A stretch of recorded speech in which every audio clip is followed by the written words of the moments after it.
ساحر داخل الحرم المكي بيطلسم على الكعبة قدام كل الناس من غير ما حد يرضعه عن اللي هو بيعمله. الفيديو ده الدنيا كلها مقلوبة عليه.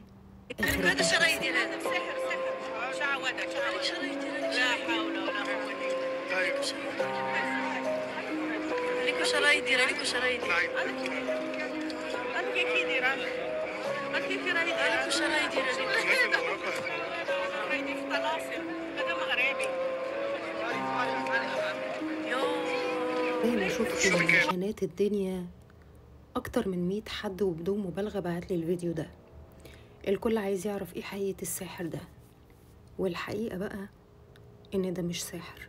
الشخص اللي انتوا شايفينه ده مضحوك عليه باسم الروحانيات. ايوه مضحوك عليه من ساحر لا عنده دين ولا ملة بيدعي الروحانيات، وخلى الراجل ده يقع في شباك سحر أوروك. السحر ده من أقدم أنواع السحر القديم، وللأسف الشديد مش أي حد يجيده.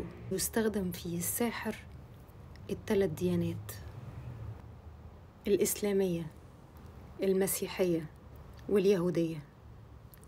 عامل الديانات ميكس وبيعبث. الشخص ده سمع كلام لساحر بيدعي الروحانيات وقال له يكتب حروف مفرطة من القرآن الكريم زي الآيات القرآنية المباركة عندنا، زي كا ها يا عين صاد أو حا ميم سين، وأمره يصلي مرتين رمز الديانة المسيحية. وكتب برضو أدوناي أي الرب بالعبرية القديمة عند اليهود. للأسف الشديد الشخص دوت مسلم ومآمن لهذا الساحر وعمل اللي أمره علشان يقع في شباك الشرك.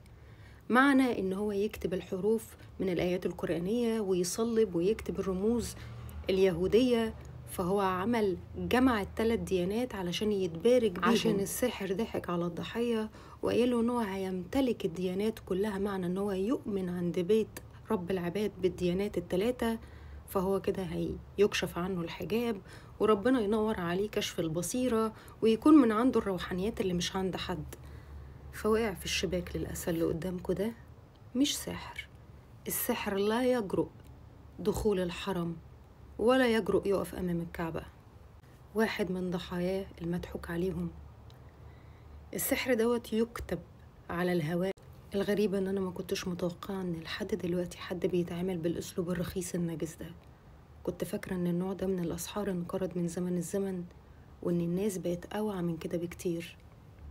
كلنا مؤمنين بكتب الله اللي نزلت على الارض، ولكن مش كلنا هنعمل كوكتيل من الاديان علشان نشرك اكتر باللي عايز يعبث بيكم وبعقولكم وبتوجهاتكم وعقائدكم. فخدوا بالكم، انجس انواع الاسحار. أما بقى سحر أوروك فأنتوا هتعرفوا وتتأكدوا ما هو في حلقة الملوك السفليين اللي أنا هنزلها لكم الأسبوع ده. هتفهموا الراجل ده كان بيعمل إيه وتبع مين. والراجل ده مضحوك عليه زي ما قلت لكم من ساحر اللي عنده دين ولا منلة ولا مؤمن بأي ديانة من الديانات ديت، لأن اللي بيستخدمه لازم يكون ملحد. أنا بقى اللي بترجاكم مش أي حاجة تلاقوها عند الحرم وبيت رب العباد بالطريقة المهينة ديت توسعوها وتنشروها، لأن انتوا بتشيلوا ذنب كبير جدا فيها. أنا حرفيا أكتر من 100 حد شير لي الفيديو ده بما فيهم أختي، من كتر العبث اللي بيحصل وفي الأيام دي بالذات. ربنا يعافينا ويعافيكم من اللي بيحصل وحصل واللي لسه هيحصل. استقيموا واستووا يرحمكم الله.